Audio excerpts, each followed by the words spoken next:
앞 시간에 우리가 이사야 49장 1절부터 말씀을 살펴봤는데 거기에서 하나님께서 메시아를 통한 구원을 말씀하고 있죠. 자, 어떤 구원이었는가? 여호와의 종이 오셔서 야곱의 지파들을 일으키고 이스라엘의 보존된 자들을 돌아오게 하는 것은 오히려 경한 일이요, 그보다 더 큰 일을 행하실 것인데, 여호와께서 그 종 메시아를 통하여 어떤 일을 하시는가? 그로 이방의 빛을 삼아 나의 구원을 베풀어 땅끝까지 이르게 하리라. 너무나 어마어마하고 영광스러운 약속이죠. 이 구원의 약속은 절대 작은 것이 아닙니다. 아니, 이사야 선지자가 처했던 당시 상황과 비추어 볼 때 정말 그런 일이 있을까? 과연 현재 고난받는 처지에서 그런 영광스러운 회복과 구원이 가능할까? 이런 의구심이 들 정도로 영광스러운 앞날에 대해서 하나님께서 선지자를 통하여 말씀해 주셨습니다. 이렇게 과연 그런 일이 있을까? 이 염려하는 유대인들을 향하여 하나님께서는 친히 그런 일은 이제 큰 고난을 겪은 다음이지만 절대로 너희들이 고난 가운데 망하지 않고 하나님께서 약속하신 그 구원은 반드시 이루어 주신다는 것을 오늘 본문에서 확증하여 주시고 위로하여 주고 계십니다. 우리 14절 말씀 같이 함께 읽겠습니다. 오직 시온이 이르기를 여호와께서 나를 버리시며 주께서 나를 잊으셨다 하였거니와. 아멘. 자, 시온이 이르기를, 유대인 중에서 이렇게 말하는 자들이 있을 것이란 말이죠. 자, 무엇이라고 말하느냐면 여호와께서 나를 버리시고 또 주께서 나를 잊어버리셨다. 하나님께서 이스라엘을 버리시고 잊어버리시는 일, 이제 우리는 끝장났다 그 말이죠. 이 말씀대로 이해를 하면 정말 유대인들이 이렇게 우리의 모든 것은 끝나버리고 말았구나, 하나님이 우리를 버리셨고 더 이상 돌아보시지 않는구나라고 말할 것과 같은 그런 형편과 처지를 곧 당하게 될 것입니다. 이사야를 통하여 주신 이 앞뒤에 있는 말씀들을 종합해보면 그 내용은 바로 이런 것들이죠. 아수르에 여러 번 공격을 당하여서 국력이 쇠약해져 있고 나라의 이 영토는 많이 줄어들어 있습니다. 예루살렘과 거의 조금 남아있는 그런 지경, 곤궁해졌습니다, 살림이. 그런데 앞으로 바벨론이 침략을 해서 그 나라마저 망하게 되고 하나님을 섬기던 성전은 불타게 되고 백성들의 태반은 죽거나 포로로 끌려가게 될 것이다. 포로로 끌려간 자들은 고난의 삶을 살게 될 것이다. 정말 그런 상황이 닥치게 되면 하나님께서 우리를 아주 버리셨고 잊어버리신 것이 아닌가라고 말할 수밖에 없는 상황과 처지라고 밖에 말할 수가 없을 것입니다.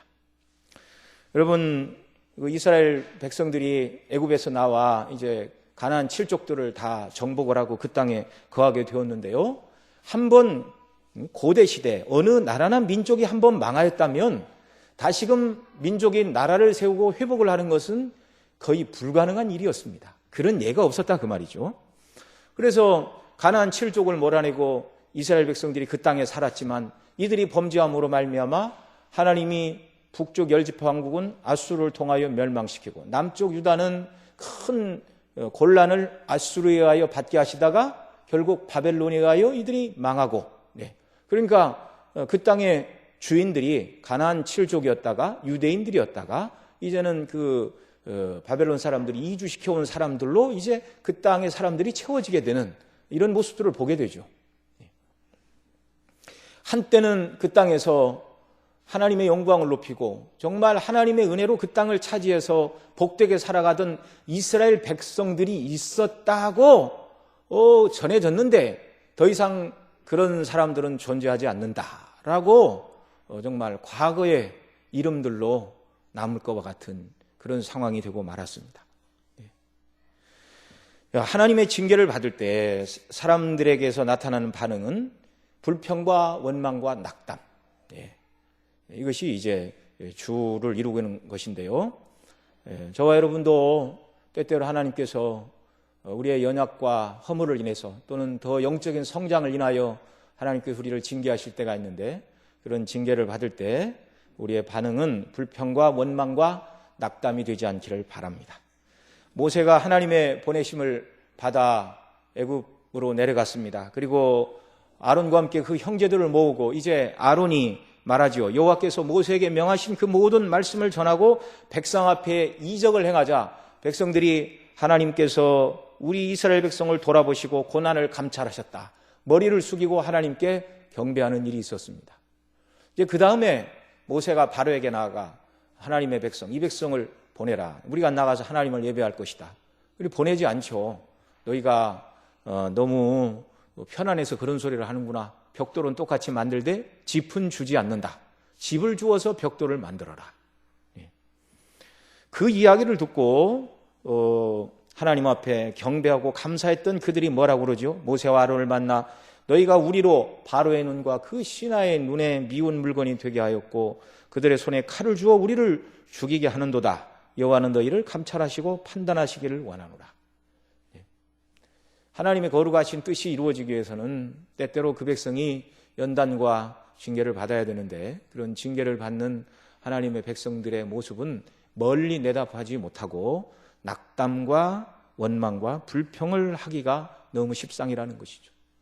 출애굽을 한 후에도 홍해를 건넌 다음에 마실 물이 없자 그들이 하나님을 불평하고 길 양식이 험하다고 하나님을 원망하고 그런 일들을 수도 없이 우리는 정말 출애굽기를 통해서 확인하게 됩니다.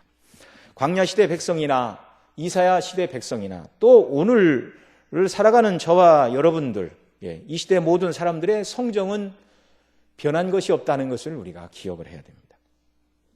하나님께서 훈련하시고 징계하시기 위하여 어려움을 보내시면 모든 사람들의 그런 반응은 오늘 우리가 읽은 14절처럼 여호와께서 나를 아주 버리시고 잊어버리신 것은 아닌가? 어찌하여 나에게 이와 같은 큰 고난과 고통이 임한다는 말인가? 이런 반응을 1차적으로 보인다는 말이죠. 만일 하나님께서 실제적으로 하나님의 백성을 버리셨다면 이보다 더 큰 재앙은 없습니다. 그러나 여호와께서 나를 버리시며 주께서 나를 잊으셨다라고 말할 수밖에 없는 그 강대국의 침략, 나라가 패망하고 성전이 불타버리고 포로로 끌려가는 이 모든 일들은 이스라엘의 죄에 대한 하나님의 징계, 곧 이 징계를 통한 연단을 통하여 하나님의 뜻을 더 분별하는 사람들로 만들고자 하시는 것이 목적이었지, 아예 버리는 것이, 아예 망하게 하는 것이 하나님의 계획도 목적도 아니었다는 사실을 우리가 기억을 해야 됩니다. 이것은 마치 종양이 있는 환자를 수술하는 의사와 같다, 이렇게 말씀드릴 수 있는데요. 의사가 메스를 들고 환자를 수술을 하기 시작했다면 그 사람을 죽이고자 하는 것이 아니라 살리고자 수술을 하는 것입니다. 하나님의 징계도 마찬가지죠. 히브리서 12장에 말하는 것처럼 자녀이니까 징계를 한다. 자녀가 아니면 징계를 안 받는 사람도 있는데 누가 징계를 안 받는가? 내 아들이 아닌 자들, 사생아는 징계하지 않는다. 하나님이 그렇게 말씀하십니다.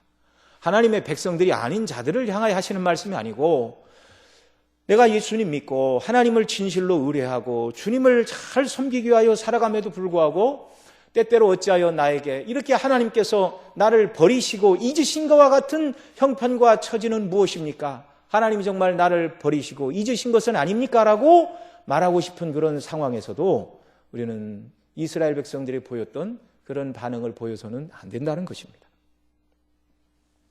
농부들이 이렇게 봄이 되면 열매를 맺는 과실수에 나무에 가지치기를 합니다.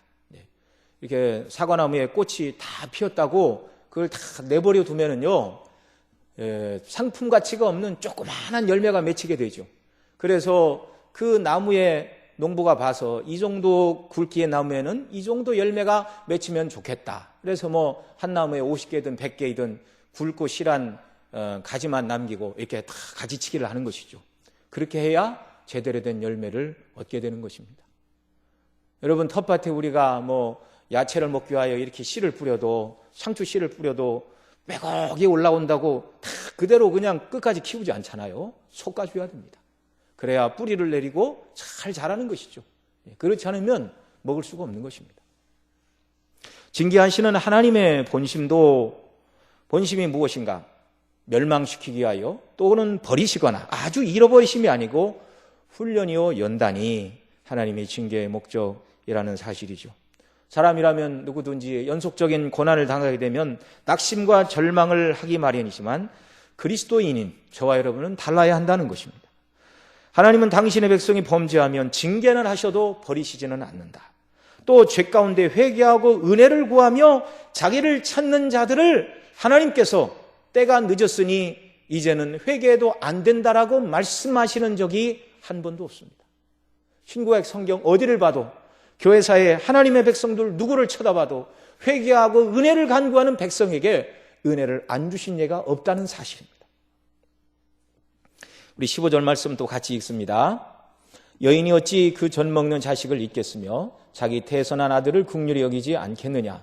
그들은 혹시 잊을지라도 나는 너를 잊지 아니할 것이라. 아멘. 참 이런 말씀들을 읽을 때마다 우리에게 너무나 힘을 주시죠. 하나님께서 당신의 백성을 징계하시는 본심이 무엇인가? 여기 16절에 말씀하고 계십니다. 네. 자, 어찌하여 여호와께서 나를 버리시며 주께서 나를 잊으셨다 하였거니와. 그런데 너희들은 내가 너를 잊었고 내가 너희를 버렸다고 생각하지만 여인이 어찌 그 젖 먹는 자식을 잊겠으며 자기 태에서난 아들을 긍휼히 여기지 않겠느냐. 혹시 사람은 그럴지라도 나는 너를 잊지 아니할 것이라. 내가 너를 버린 것도 아니고 잊은 것도 아니라는 말씀입니다. 오늘 본문 말씀처럼 성경은 하나님의 사랑을 종종 부모의 사랑과 비유해서 이렇게 표현을 하죠. 세상에는 많은 사랑이 있지만 친구 간의 사랑도 있고 형제 간의 사랑도 있고 부부 간의 사랑도 있고 또 결혼하지 않는 남녀 간의 풋풋한 여러 가지 사랑도 많이 있을 수 있지만 그래도 인간 속에서 발견할 수 있는 가장 큰 사랑은 아마도 자기 태에서 난 자식을 젖먹이는 자식을 향한 그 어머니의 사랑일 것입니다. 그 세상 하나님의 사랑을요, 때때로 자녀를 사랑하는 어머니의 사랑, 아버지의 사랑으로 이렇게 표현을 하는데 세상에서는 이보다 더 큰 사랑을 사람들이 생각할 수도 없고 본 적도 없기 때문에 이렇게 표현을 하는 것이죠. 그래서 오늘 15절 우리가 읽은 것처럼 이 땅의 어머니들이 젖먹이 어린아이들을 사랑하는 이 사랑, 이게 어머니의 사랑이라면 시편 103편에서는 아버지의 사랑을 말하는데 아비가 자식을 불쌍히 여김같이 여호와께서 자기를 경외하는 자를 불쌍히 여기시나니 이는 저가 우리 체질을 아시며 우리가 진토임을 기억하심이라. 이렇게 말씀합니다. 그러니까 자식을 사랑하는 어머니의 사랑, 아버지의 사랑, 이보다 더 큰 사랑은 이 세상에서 우리가 본 적도 없고 상상할 수도 없다. 그 말씀이죠. 그래서 아버지가 열심히 일을 하고 어머니가 열심히 음식을 만들고 무엇을 열심히 하고 있으면 그 일을 열심히 행하는 이유 중에 하나가 그 일을 행하는 아버지 자신, 어머니 자신에게도 있을 수 있지만 그 일을 통하여 자녀들을 잘 먹이고 입히고 양육하고자 하는 그 자녀에 대한 사랑의 발로 해서 아버지, 어머니가 열심히 일하는 것이라고 이것을 아무도 부인하지 못할 것입니다. 아기를 낳아 젖을 먹이는 어머니가 일이 아무리 바쁘다고 해도 자기 이제 아이들이 젖 먹을 때가 되었는데 일이 바쁘다고 그것을 젖 먹이는 일을 뒤로 제쳐놓거나 아무리 여행이 좋다고 젖 먹이 아이들을 떼어놓고 2, 3일 여행을 갔다 오고 그런 어머니는 아마 없을 것입니다. 2008년에 쓰촨성에 대지진이 일어났었는데요. 지진이 일어난 그 다음 날 5월 13일 오후 폐허 속에서 구조되는 두 팔을 땅에 짚고 무릎을 구부리고 웅크린 채로 숨진 20대 여성을 발견했습니다. 그 정황을 보니까 식사 중이었는데 수저도 놓을 태도 없이 그냥 무너져 내린 그 잔해의 온몸을 의지하여 이 여인이 이렇게 버티고 죽은 모습인데요. 그 여인의 품 아래를 보니까 젖먹이 어린아이가 살아 있었습니다. 참 놀라운 일이죠. 근데 그 아기가 막 울고 무서워하니까 그 어머니가 아마도 이렇게 젖을 주면서 아기를 이렇게 달랬던 것 같아요. 그리고 그 여인의 손에 이렇게 핸드폰이 놓여져 있었는데 이것저것 할 수 없었죠. 근데 그 발견된 휴대폰에 엄마가 남겨놓은 문자가 있었는데 너무나 사랑스러운 내 아가 만약 내가 살게 된다면 이것만은 기억해 주길. 엄마는 너를 사랑한다. 이 메시지가 중국 전역의 사람들을 눈물 짓게 했다. 이제 뭐 벌써 한참 된 얘기입니다. 이렇게 인간의 세계, 피조 세계에 자식을 사랑하는 마음이 이게 사람들에게 있는 것은요, 그냥 된 것도 아니고 피조물로 말미암아 된 것도 아니고 이 모든 것을 지으신 하나님께서 곤충들도 그 자기 새끼들을 이렇게 끔찍이 생각을 하죠. 그러니까 이런 후손들을 이렇게 종족을 번성하도록 하나님께서 그런 미물들에게도 본능 속에 프로그램을 넣어주셨고 이 땅을 살아가는 어머니 아버지들의 마음 속에 자녀를 끔찍이도 사랑하는 마음을 하나님께서 부어주셨습니다. 그러나 사람은 연약하여 자신이 낳은 자식을 형편 때문에 돌보지 못해서 다른 곳으로 보내야 되는 때도 있고 또 정신이 나가서 다른 것을 추구하느라 돌보지 않는 부모도 있는 것이 사실입니다. 그래서 사람은 여러 가지 형편과 처지가 여의치 못하면 잘못된 선택을 할 수도 있지만 전지전능하신 능력의 하나님께서는 형편과 사정이 안 돼서 마음은 있는데 도와줄 능력이 안 된다. 이렇게 말씀하시는 하나님이 아니십니다. 또 형편과 능력은 되지만 내 마음이 너희들을 미워하니 더 이상 너희들에게 긍휼을 베풀 수 없다. 이렇게 말씀하시는 분도 아닙니다.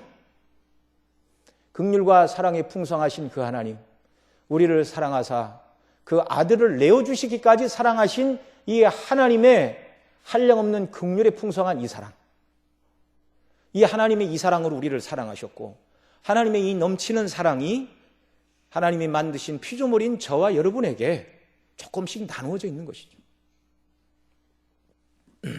시편 27편 10절에 내 부모는 나를 버렸으나 여호와는 나를 영접하시리다라고 말씀하고 있는데 이 말씀이 천지 만물을 지으신 능력의 하나님, 우리를 사랑하사 그 아들을 우리에 내어주신 사랑과 구원의 하나님께서 우리를 향하여 하시는 말씀인 줄 믿으시기 바랍니다.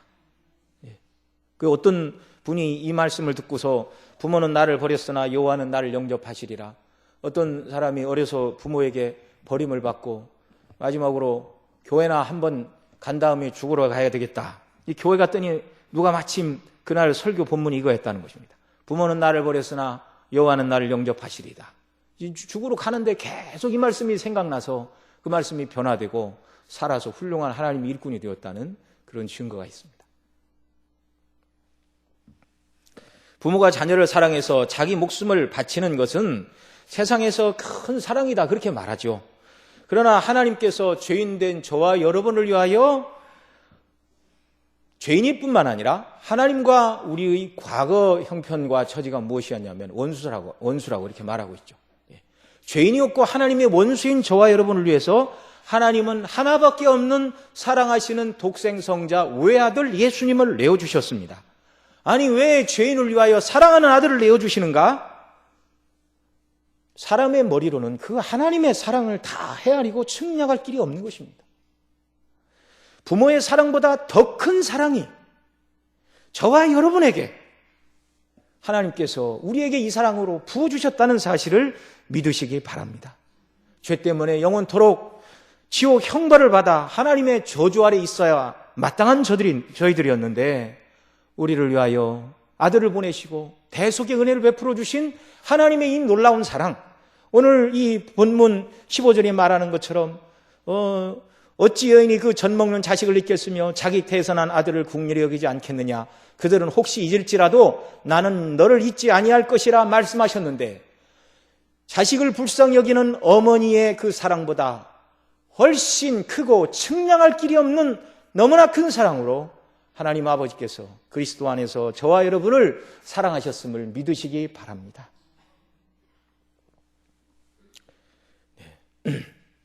이 사랑을 우리가 바라볼 때 한없는 위로와 용기를 얻게 되는 것이죠. 나는 하나님의 사랑을 받은 사람이다. 죄인을 향한 하나님의 가장 큰 사랑의 선물은 바로 예수님입니다. 메시아를 보낸 사건이 인류를 향한 하나님의 가장 큰 선물입니다. 하나님의 이 사랑이 그 아들을 이 땅에 보내셨고 우리를 대신하여 십자가에 죽게 하셨고 그래서 이 사랑이 우리를 의롭다 하시고 이 사랑으로 말미암아 하나님이 저와 여러분을 자녀 삼으시고 천국의 후사가 되게 하시는 원동력이 되게 하셨습니다. 지금 이스라엘은 나라가 망하고 포로된 삶을 겪어야 할 자들입니다. 포로된 형편에서 이 말씀을 읽던 자들, 정말 여호와께서 나를 아주 버리시고 잊으신 것이 아닌가라고 말할 만한 그런 역광과 곤란의 상황이었지만 이 비유의 말씀을 그들이 잘 생각해 볼 때 정말 하나님은 우리를 버리시는 분이 아니라는 것을 깨닫고 위로를 얻게 되는 것이죠. 여러분, 역경과 고난도 하나님의 사랑으로부터 온 것임을 우리가 알아야 됩니다. 말씀드렸다시피 히브리 12장이 말하는 것처럼 사랑하는 자녀이니까 징계한다. 사생자는 징계하지 않는다. 그래서 그 징계를 통하여 우리가 하나님의 의를 배우고 우리가 징계를 통하여 그릇 행하던 사람들이 바른 믿음의 길로 가는 것이죠.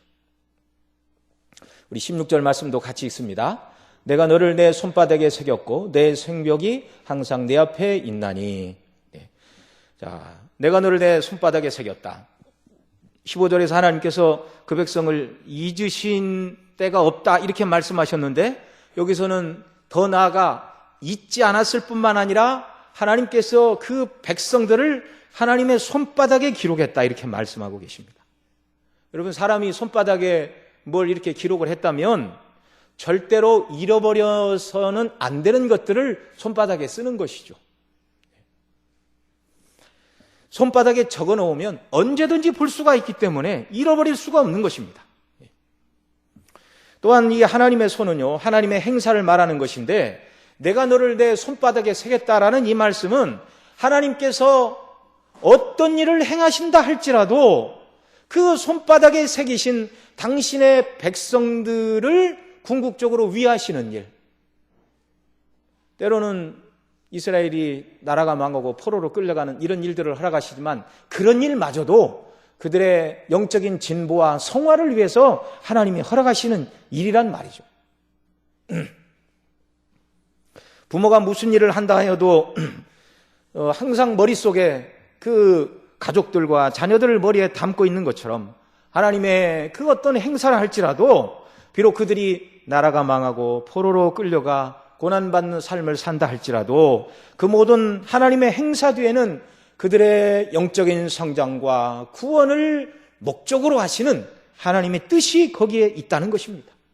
세상을 창조하심도 창조하신 세상을 통치하심도 그들이 큰 고난과 어려움을 당하게 허용하시는 모든 일들도 당장 이스라엘 입장에서 보면 손해요 고통이요 고난처럼 보이지만 궁극적으로 하나님께서 당신의 백성을 손바닥에 쓰시고 행하시는 그 모든 일들은 그들의 영적인 유익을 위해서 행하시는 일이라는 말입니다.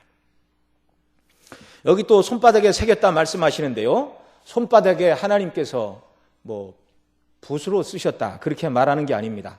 새겼다라는 말은요, 그냥 글씨를 썼다라는 말과 차원이 다른 말입니다. 여러분, 돌에 글씨를 새기려면 정으로 쪼아야 됩니다.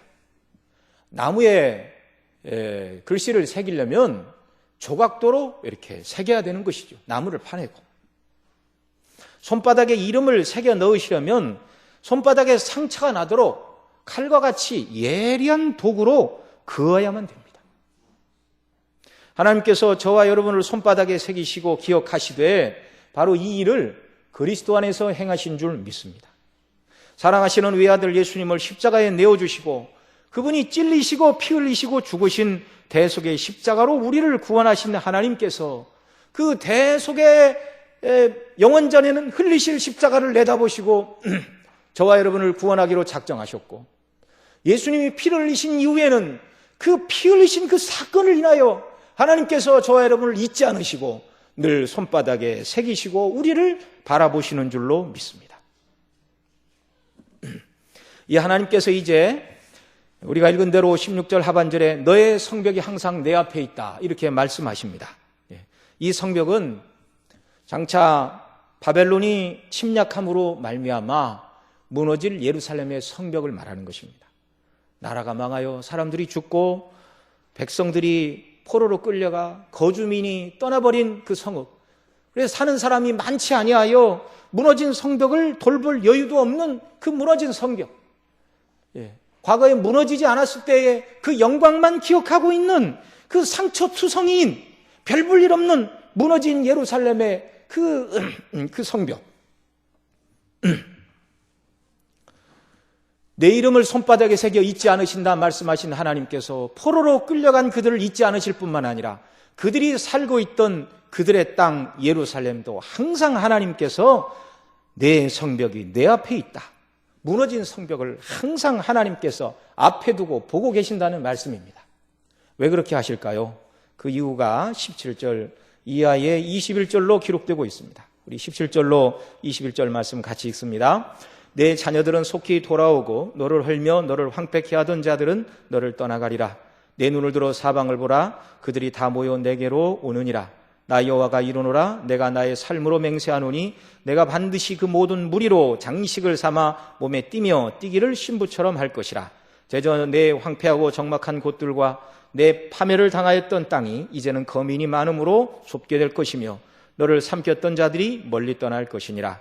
고난 중에 낳은 자녀가 후일에 내 귀에 말하기를 이곳이 우리에게 좁으니 넓혀서 우리로 거처하게 하라 하리니 그때 내 심중에 이르기를 누가 나를 위하여 이 무리를 낳았는고 나는 자녀를 잃고 외로워졌으며 사로잡혔으며 유리하였거늘 이 무리를 누가 양육하였는고 나는 홀로 되었거늘 이 무리는 어디서 생겼는고 하리라.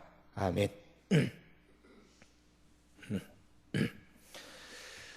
자, 백성들이 포로 잡혀간 상황, 예루살렘이 황폐화된 상황을 잊지 않으시고 늘 보고 계시고 그렇게 하시는 이유가 무엇이냐면 그 성을 회복시켜 주실 것이기 때문에 그렇다는 것입니다. 이제 우리가 읽은 대로 17절 이하에서 비참한 폐허로 변한 무너진 성벽은 영화롭고 복된 성읍으로 하나님께서 만들어 주실 것이고 또 19절이 말하는 것처럼 사람들이 떠나버려 황폐하고 적막한 곳 파멸을 당하였던 땅이 이제는 포로에서 사람들이 돌아오되 신부처럼 장식을 하고 돌아온 수많은 사람들에 의하여 오히려 그 땅이 거하는 사람들이 많아 거처가 좁게 될 것이다. 20절에 말하는 것처럼 이곳이 우리에게 좁으니 넓혀서 우리로 거처하게 하라. 이렇게 말하게 되는 축복의 날이 올 것이다. 그리고 21절에서 말하던 자녀를 잃고 외로워졌는데 사로잡혔고 유리하였는데 누가 이 무리를 양육하였고 낳았는가. 이건 그리스도로 말미암아 신약의 구원 얻을 백성들이 많아질 것을 내다보고 하시는 말씀인데요. 바로 예수님으로 말미암아 하나님의 구원 얻은 백성들이 많아질 것.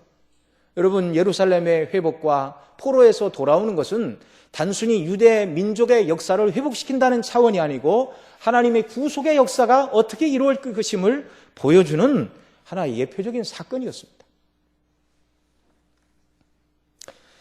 예레미야 25장에 보면 하나님께서 바벨론을 섬기고 70년이 지나면 돌아올 것이다. 그렇게 말씀을 하고 있는데요.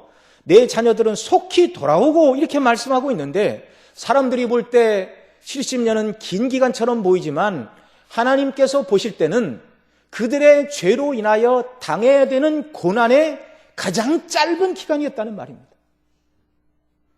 사람 편으로는 고난이 너무 길다 말할 것이지만 하나님께서는 죄에 대하여 인생이 당해야 될 영원한 진노와 형벌과 파멸 대신 그 분노마저도 가장 작게 이렇게 줄여가지고 죄를 깨닫고 회복하고 은혜를 주시기 위하여 하나님께서 그런 고난을 주신다는 말씀입니다. 여러분, 이 말씀이 이제 구속사적으로는 말씀을 드렸고요. 개인적으로는 그리스도 안에서 저와 여러분 모두가 하나님의 손바닥에 새겨진 존재임을 믿으시기 바랍니다. 그 아들의 십자가로 말미암아 구속하사 하나님께서 저와 여러분의 이름도 하나님의 손바닥에 새기신 줄로 믿습니다. 잊지 않으신다는 말이죠. 어느 때에도 잊지 않으시고 또 하나님께서 무슨 일을 행하신다 할지라도 손바닥에 새겨진 저와 여러분을 위하여 행하시는 일임을 믿으시기 바랍니다. 하나님께서는 하나님의 백성들 무리를 전체적으로 보실 뿐만 아니라 또한 성도 개개인 하나하나를 개인적으로 아시는 분임을 또한 믿으시기 바랍니다. 세밀하게 하나님께서 저와 여러분 한 사람 한 사람을 은혜 가운데 인도하신다는 말이죠.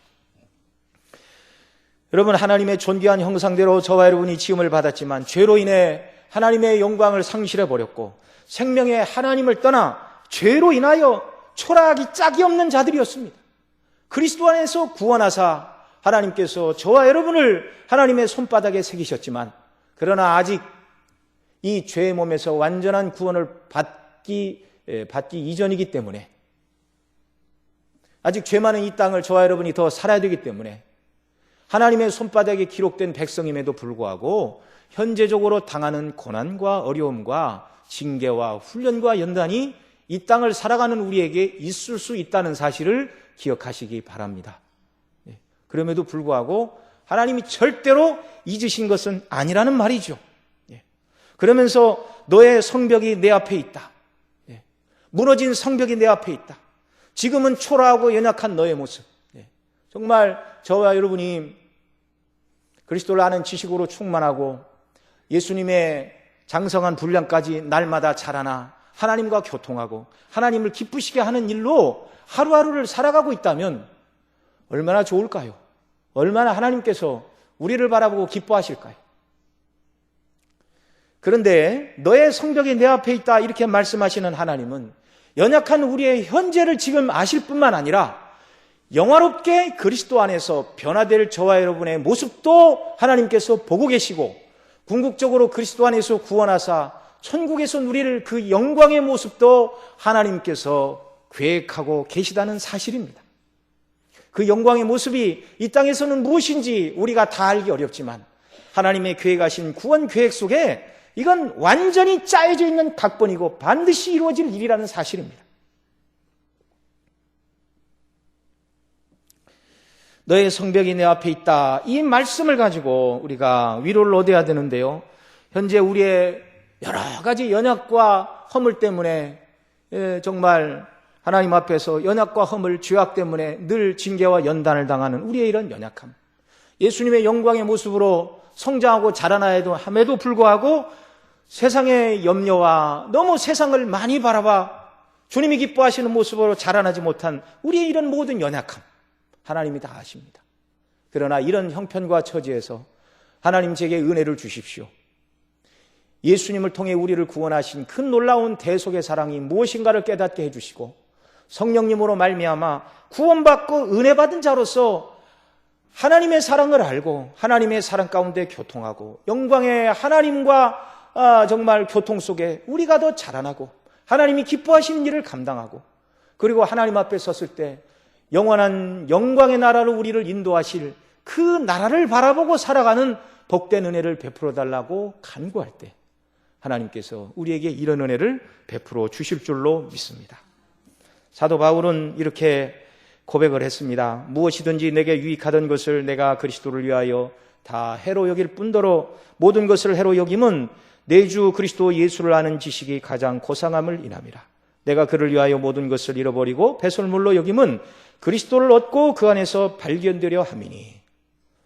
사도의 고백이 저와 여러분의 고백이 되기를 바랍니다.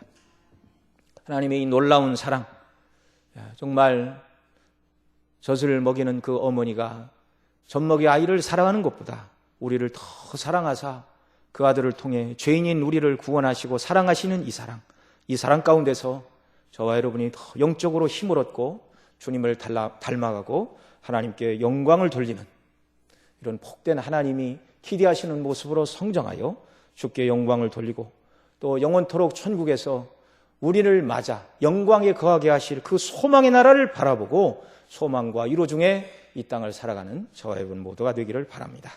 기도하시겠습니다. 사랑하시는 아버지 하나님 고맙고 감사합니다.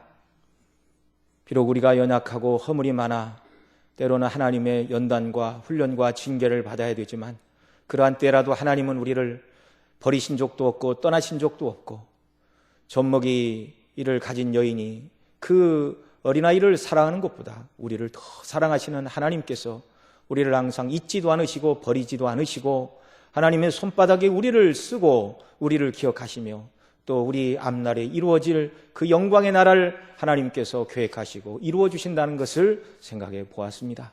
날마다 하나님의 말씀 안에서 힘과 위로를 얻게 하시고 더 말씀 안에서 하나님의 사랑을 깨닫고 예수님 닮아가는 저희들 하나님의 기쁨을 위하여 살아가는 복된 백성들이 되도록 은혜를 덧입혀 주시고 능력으로 붙들어 주옵소서. 성령 하나님, 날마다 이 진리의 말씀으로 저희들을 깨우쳐 주시어서 우리 이 짧은 세상 속에, 시간 속에 허비하는 삶이 아니라 주님께 의미가 충만하고 주께 드려지는 복된 삶을 살아가도록 은혜 베풀어 주옵소서. 우리 구주 예수님의 이름으로 기도드리옵나이다.